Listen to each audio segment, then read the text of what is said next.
اچھا، کچھ لوگ کہتے ہیں کہ میرا عبادت کے اندر جو ہے وہ دل نہیں لگ رہا، نماز پڑھنے کا دل نہیں چاہ رہا، دعا مانگ رہا ہوں لیکن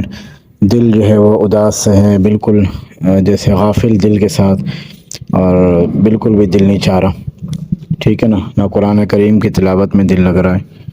تو اس کا جواب یہ ہے کہ یہ ایک شیطان کا کبھی کبھی دھوکہ ہوتا ہے،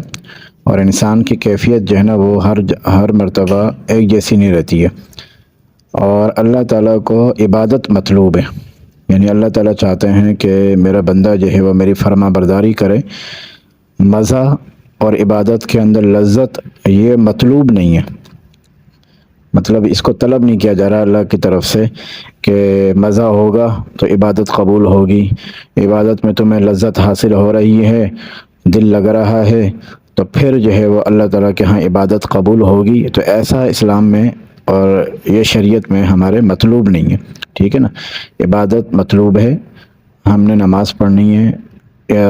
عبادت کرنی ہے، اللہ کے جو احکامات ہیں ان کو پورا کرنا ہے۔ اگر پورا نہیں کریں گے، جو اللہ کے فرائض ہیں ہمارے ذمے، واجبات ہیں، تو گناہ ملے گا، ٹھیک ہے نا۔ اب دل لگے یا نہ لگے، لیکن عبادت کرنے سے ذمہ داری پوری ہو جائے گی اور ثواب مل جائے گا۔ اچھا، ثواب کا ملنا بھی مزے پر موقوف نہیں ہے، لذت پر